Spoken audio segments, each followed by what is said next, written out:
Good afternoon, welcome to today's video. I want to talk about the Historics auction sale that just happened over the weekend. I'm going to record my screen so you can see it. We're going to talk through some of the cars, ask what they sold for, ask why some didn't sell, and commentate a little bit on the state of the classic car market. This video is sponsored by Holy Energy, and today I am drinking something pomegranate flavoured that's actually really remarkably good. So a little bit more on that in a minute, but for now, let's dive straight into it. On row one, lot 101, 2009 Audi Sportback. Then we got an A4 convertible and a Land Rover Discovery. 8 grand, 3.5 grand, and 7 grand. Don't really know on that. You tell me what you think. But row two, we've got a 1989 Mini Mayfair at 4,200 quid. Does that look a bit cheap to you? Mini prices have been all over the place, but I mean, you can spend a fortune on a Mini, can't you? So I think that might have gone fairly cheap. The Subaru WRX as well. Those STIs I thought were coming up. Increase in STIs. We won't make a joke there. But again, that at £11,000, I'm thinking possibly a little bit cheap as well. And a Fiat X19 Grand Finale. Beautiful car. 6,200 quid. So nothing huge to read into those, but they do seem fairly low to me. Then lot number 107, a 1953 MG TD, unsold. It's just showing the estimate there, no sale. I think that what's starting to happen is the kind of people that want to buy 1950s cars are all dying. And they're not being replaced by new entrants to that market, which is why, prices of 50s stuff. It's that stuff that's a bit harder to live with, you know? You've got to like really work to get anywhere in it. They just don't sell as easily as the more modern things like your 80s and 90s BMWs, because you can jump in those and use them. Speaking of which, 2007 Mercedes-Benz CL500 at 9,700 quid. And then an SL500 at 6.5 grand. That looks to me like it's got the F1 spec wheels on it. So that's a nice car for 6.5 grand. That looks pretty cheap to me on that R230 Mercedes-Benz SL. Here, Geoff, did you film that whole video and then forget to include your advert? Yes, I did. So I'll put it in here. This is Holy Energy. It's essentially a powder-based soft drink company, and I'll tell you all about them. But I totally forgot to put in the advert, and I drank the drink that I was drinking, so I'm going to make another one. This is Pomegranate Piranha, and I quite like it. You just mix it with half a litre of water, and I do find that it's making me drink more filtered water. So check them out. Link in the description, and all the information is coming up next. Now, regular viewers will know that I don't really like doing adverts. I do turn down a lot more than I accept, but Holy Energy is pretty cool. This is the second time I've included them in a video because we have been drinking it all summer. This is an alternative to soft drinks, and it comes in 3 variants, and they are energy, hydration, and iced tea. So they're powdered drinks, and they either come in sachets or a larger tub. You just shake it with water and you're away. I do like to add a little bit of ice, and you can use sparkling water if you shake it with a little bit of water first. Otherwise, you'll make a mess. Ask me how I know. Now, I know that my viewers are a wily bunch, and you're all already shouting at the screen going, Geoff, what about the ingredients? Well, Mrs. Geoff has checked them through, and she can confirm that as an alternative to most of the bottled stuff that is available, these are pretty good. There's no sugar and no artificial ingredients. From my point of view, both as me and as a dad, I do like them. The energy ones have got a caffeine kick, but the iced teas are genuinely refreshing. And my favourite was Citrus Cobra until I discovered the Acai and Hibiscus iced tea. That one is pretty good. They work out around 80 pence per serving, depending on what package you go for. So if you do want to drink a bit more water, tickle your taste buds. Yeah, I genuinely wrote that. And try something a bit different. Why not? They are great for road trips. Just take some sachets in the car with you and keep some filtered water handy. You'll save a fortune at service stations, because let's be honest, British motorway service stations are not much cop. Obviously, you know there's a Geoff deal coming. So if you use the code Geoff5, you get £5 off your first order. If you use the code Geoff, all in capitals, you get 10% off any purchase. Oh yeah, did you notice I swapped my t-shirt as well? Absolute continuity error there, Geoff. You need to get more professional. Sort yourself out. Right, back to the video. Looks like a really clean car for 8,800 quid. Similar thing to what I've said about the 1950s cars. I think the market is changing on cars like that. Then you've got a Ford Capri 2.8 injection. Lot number 112 sold for 14,300 quid. Against an estimate of A, B, C, D, E, F, G. Estimate was 12 to 16 and it went for 14.3. So we're right bang in the middle of the value curve there. Lot 113, 1988 Rolls-Royce Silver Spirit, unsold. And then we've got a CLK 63 AMG convertible from 2007, lovely car, £15,500, one of only 20. What was the estimate on that, I wonder? Because that is rather nice. 15,500. I'm on the fence as to whether that's a lot or not. I don't think it's in here. But I mean, it's a lovely car, the CL convertible, AMG, 15 to 20. So it's at the lower end of the estimate. Yeah, estimate 15 to 20. And it's sold for 15.5. Then we've got an MG RV8, which has gone for 15,488 quid. Now, that again, to me, seems pretty low. I'm not finding it in here. No, there it is, 15 to 20. So again, the MG RV8, but the RV8's an odd one. It only appeals to a certain type of person. And those people are in the age bracket where they are starting to drop like flies. So yeah, estimate 15 to 20, and it's just made a shade over £15,000. Bentley Arnage R, lot number 117, unsold, which is a shame. It looks like a lovely thing. And then you've got the Ford Cortina Mark 1 1500 GT, lot number 118. There's no sale price on it. Let's see if we've got in the book the actual estimate, because I suspect that was an expensive car. So it's a Mark 1, there's a Mark 2 here as well. I'm going to be going backwards and forwards in the book. Interestingly, it's not here. No, there it is. 12 to £16,000. So I don't know why they wouldn't list MCY167D. That's it. I don't know why they wouldn't list that. But interestingly, that'll be an import, won't it? Because my Renault was MCY as well, which is a Swansea issued plate, as I learnt, which means it's not always been in the UK, and it's a left hooker, so maybe that's why it was a little bit cheaper as well. Then we've got lot 119, a Bentley Arnage T Mulliner, which looks simply beautiful at 29 grand. And then I think this one looks cheap. This is another Ford. This is the Granada Estate, 2.8 litre. 95,000 miles, but it's a wagon, so it's very cool. Went in with no reserve and only sold for 4.2, which again, considering we know that Ford sell for big money, I feel like that's a bit cheap. Then we've got a Lotus 6 Evocation by Tiger. Didn't sell, offers invited. I don't know who's buying a car like that, which, you know, is there. In the devil is in the detail. Another Triumph here, TR6. This is the blue one. Let me just have a look and see what the estimate on this was. I suspect that there's far too many of these Triumphs around relative to how many buyers there actually are. RST. I think that's one of those cars where we're going to start seeing some major drops, but it went in at no reserve and only sold for £11,000. So a perfectly usable, really good looking Triumph TR6 for 11.5 grand. Seems very cheap to me. Then you've got a Lotus Europa Twin Cam, unsold. And a low mileage, very low mileage, 2,200 mile, 2007 Jaguar XKR, only going for £20,000. So I feel like that's a bit cheap. Let's move over to page 2. Then you've got this beautiful Buick Riviera, lot number 125, £22,000, and then a Range Rover P30 at 38. Now a P38 we all know is worth 500 quid, but this is a Holland and Holland one. Those are the gun manufacturers, so this is a special edition car, which everybody loves, so it makes 11 grand, which is the same money as the 2000 Bentley Arnage Red Label. £11,000 for a Bentley Arnage Red Label. You cannot buy a Dacia Sandero for that. So think about it. All those people buying Dacia Sanderos, Europe's best-selling car, could be running around in a Bentley Arnage Red Label.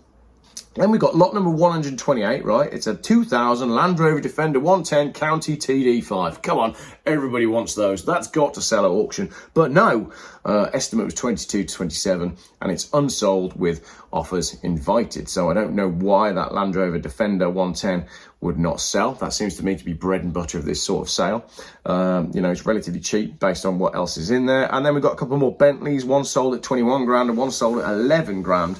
I think a Bentley Arnage would be a great buy. And then you've got a Continental Speed GT, £41,000, and an Airstream. The Airstream looks very cool. It's right here out the front with an estimate of £70,000 to £80,000, unsold. And now we have got some bargains coming up here. There's another unsold Land Rover. So there's a 130 TD pickup, unsold with an estimate 38 to 48. Range Rover EFI 3.5 litre for £9,000. It's kind of neither here nor there on those Range Rovers because you can spend a lot of money on a Range Rover Classic. But we've got a 1972 Volkswagen J8S, it's short wheelbase beach buggy, right? £7,500.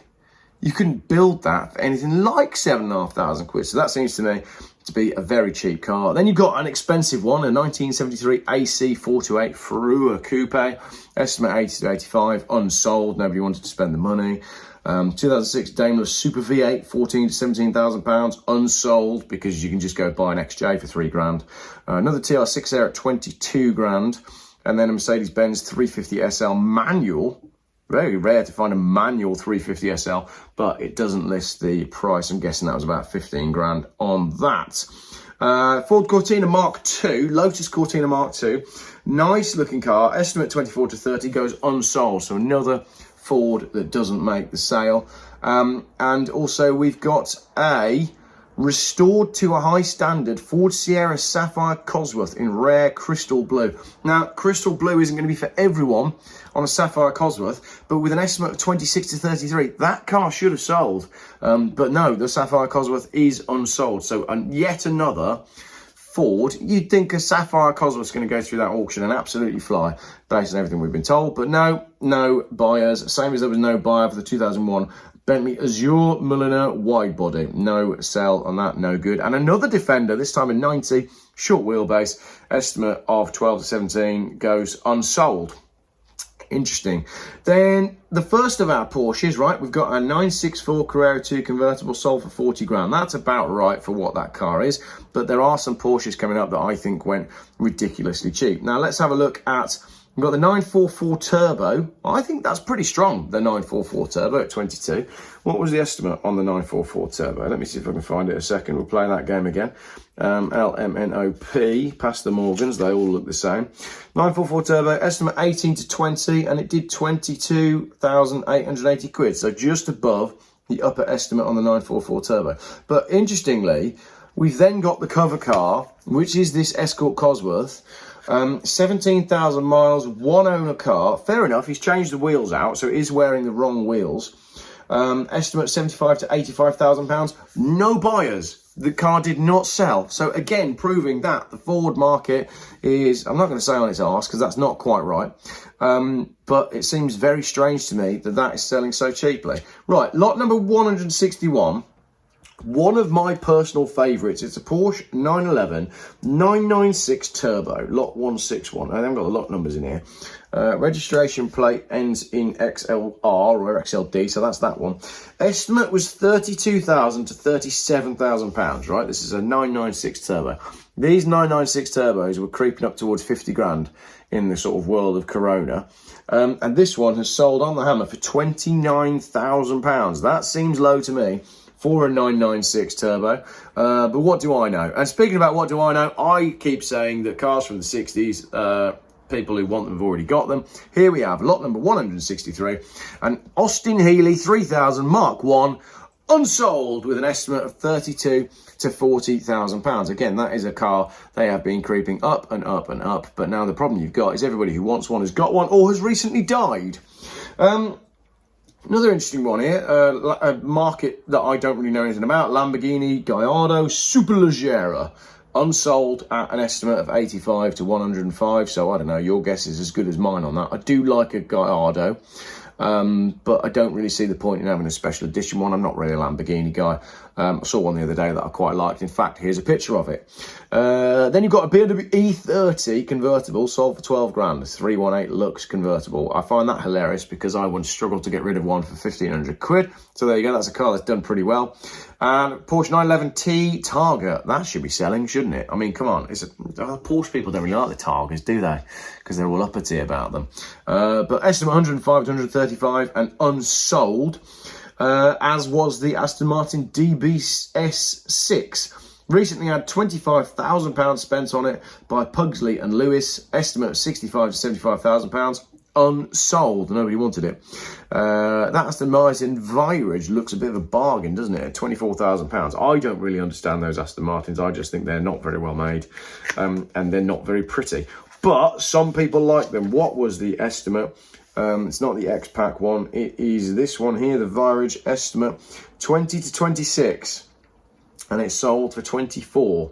So it's kind of neither here nor there, is it? Right in the middle. Then you've got a DB9 Volante at £22,000. I would say Ford Mondeo money, but you can't buy a Ford Mondeo anymore. And another one that proves my point that nobody wants these cars from the 1950s and 60s. A Jaguar XK120 Roadster. One of the hallmarks of the classic car industry. Unsold with an estimate of £130,000 to £140,000 because everybody who wants one has already bought one. Or, as I said earlier, has recently died. Didn't realise this video was going to be as long as it is, but I'll start it, so I'll finish. We've got another MG RV8 here, also unsold. Ferrari 488 Spider, estimate 140 to 165. It's in a weird colour. Unsold, that'll be why. Then you've got a Porsche 911 996 GT3 RS. GT3 RS. Highly collectible. Everybody wants a GT3 RS. £115,000 to £135,000 estimate. They're giving themselves a £20,000 leeway there because even they don't know where it's going to go. And the answer is it's gone nowhere. It is unsold. Mercedes-Benz Pagoda 250 SL. Again, everybody loves a Pagoda. Everybody wants a Pagoda. The 250 SL was only made for 1 year. It is the rarest of the bunch. Estimate 65 to 75. Unsold. You got a Ferrari 612 Scaglietti here. £51,500, but it is one of the ugliest Ferraris of recent years, so that's fair enough. You've got another Beach Burger here, estimate 12 to 17, but that is also unsold. Ford Capri 3 litre, 12 to 17, unsold. Someone's paid 25 grand for a Triumph Dolomite Sprint. Not quite sure how they've managed that, but there we go. What was the estimate on that Triumph Dolly Sprint? Or was it one of these ones that was like full-on nut and bolt restoration? Because you've got to be mad to spend £25,000 on a Triumph Dolomite Sprint, surely. No, the estimate was 26 to 30. So it did not hit its lower estimate. Odometer reading, 3,700 miles. So an extremely low mileage Dolomite Sprint. Although I'm thinking that's sold for a lot of money, it hasn't actually hit the lower end of its reserve. Another unsold Bentley here, Continental R. I quite like that, but no one did at 33 to 38. Ford Thunderbird, kind of hard to judge that one because it's an American car, an import. And then another unsold Ferrari, 58 to 68,000 pounds. Nobody wanted the F430. We've got a beautiful M3 E36 selling at 22 grand, so I assume that's a very nice example, but an unsold M3 E46, so nobody wants the E46. Land Rover 90 with a tent on the back, selling for 24 grand. And then obviously the 1939 Bentley 4.25 litre MX Series Sedan Coupe by Thrupp and Maberly is unsold at 210 to 260,000 pounds because, as I've said, everybody that wants a car like that has already got one or is dead. Same as lot not 191 1953 Jaguar XK120 SE Roadster. It's on the cheaper end for an XK120, 67 to 75,000 pounds. It remains unsold, as is the Alpine A110, believed to be one of the ex-works Alpine Renault A110s, 160 to 180,000 pounds, unsold. So let's move over to the next page then.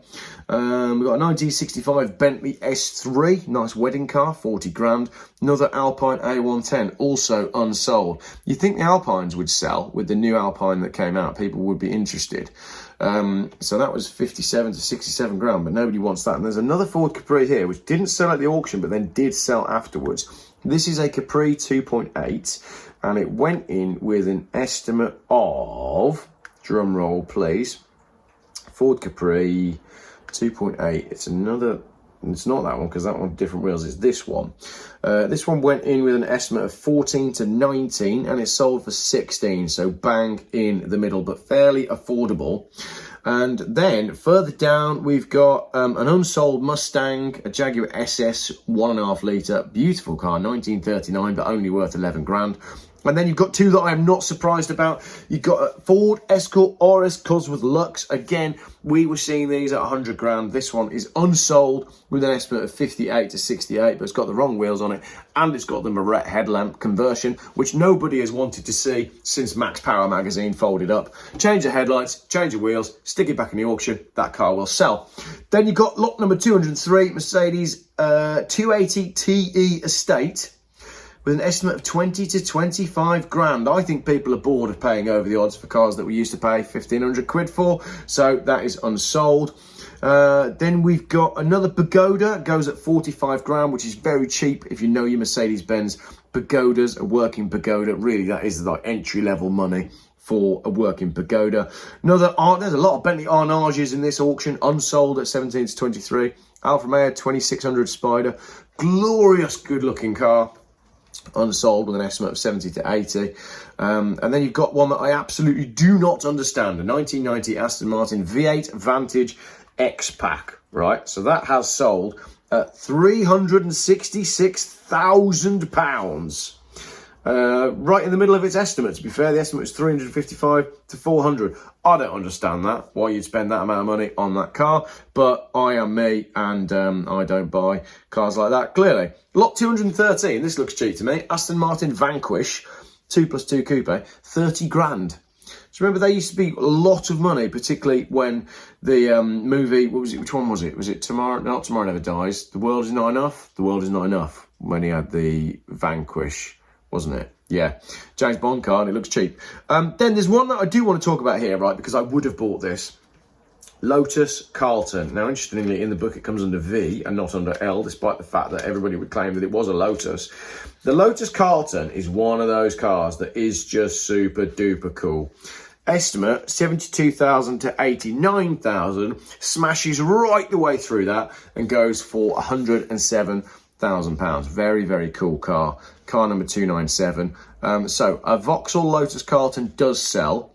Meanwhile, below that, you've got a Morgan Plus 4, a Ferrari 308, and a Porsche 911 Carrera 4. None of those find buyers at around about the £30,000 mark. So isn't that interesting? People do want a Lotus Carlton, but they don't want those cars. Then you've got another one that people don't want here, 1964 Shelby Daytona Coupe Continuation, number 11 of 50, estimate 145 to 175, unsold. Then a horrible red Bentley that's had £30,000 spent on it since 2018, estimate of 75 to 85, unsold, because what they should have done with the £30,000 is change that horrible red paintwork. Then you've got a Porsche at £22,000 for a C2S 997. It's looking rather affordable, isn't it? And then you've got another pink car, actually, speaking of awful cars with awful colour. 2022 911 GT3, 4 litre, unsold at 145 to 165, probably because it's pink. Not for everyone. Jaguar E-Type, that looks more like a chicken coop to me. That's why it's unsold with an estimate of 20 to 60. And then you've got, 2014 911 Turbo S at 73 grand. Not sure whether that's here or there, really. Looking through here. Right, now here, this is cool. 1982 custom anniversary. This is basically a Lamborghini Countach replica. Look at these pictures that are going through now. This is a really super cool car. Estimate 38 to 48. Did not sell. Offers are invited. You want to take that to a car show? That is a super cool car for that. Then we've got another E-Type that doesn't sell, further proving my point that everybody that wants one has already got one or has recently died. Unsold at 36 to 44,000 pounds, and also nobody wants the Chevrolet Camaro SS at 47 to 54. Another Ford that absolutely should have found a home in this auction, 1987 Ford Sierra RS Cosworth, estimate 35 to 40, which is cheap for an RS Cosworth, unsold. And another one here, a Ford Racing Puma, 1 of 500, estimate 20 to 25, unsold. Got a Triumph Stag here, going for 17 grand. Kind of, they haven't really moved much, have they? To be fair, they have not moved a great deal. And then, for some reason, someone's paid 6.5 grand for Mercedes-Benz E250D Elegance. Must be because modern cars are rubbish and they want to be running around in an older car. 1981 Mercedes-Benz 280 SL, sold for 12 grand. Perfectly usable car at 12 grand, so that's about right. But nobody wanted the BMW 850, offers invited at 18 to 22,000 pounds. Why is a BMW 850 not selling when those are quite collectible and quite desirable? 1973 Jensen Healey, 5.5 grand. That is no money, is it, for the Jensen Healey? Did it have a reserve on it, I wonder? I bet that went in no reserve, didn't it? Because they weren't sure if someone was going to turn up that actually wanted to buy that. Let's just see if we can find it a second. The Jensen Healey, it did indeed go through no reserve. Geoff, you are correct. Someone paid 10 grand for a 2004 V12 Toyota Century. you got to be keen. And then £4,000 for a perfectly usable beach buggy. That is no money. No money at all for a beach buggy. We should have been there and we should have bid on that one. Nobody wanted to buy the Mercedes-Benz 350 SL at £14,000 to £16,000, probably because you can look at Auto Trader and find one for half that. But a early 1995 Mercedes-Benz 500 SL in two-tone, that's an email, in two-tone, went for £16,000. Those early cars on the 8-hole wheels are nice. I like them. And that's it. That is the end. That pretty much rounds us up. We've got a few Volvos there, but I don't really know anything about any of the values of those because they're 2012, 2013 and 2009. And I don't buy anything after 1999. Then you've got a wide body BMW Z3, which is quite cool. 5,700 quid. So what are we to summarise from that? Nobody wants E-types. Nobody wants Austin Healeys. Nobody wants anything from the 1950s or 60s, but people do want £360,000 wide body Aston Martins, and they do want Lotus Carltons. I hope you enjoyed my rundown of the auction sale. That video was far longer than I expected. Thank you very much for watching, and let me know your thoughts in the comments. Cool.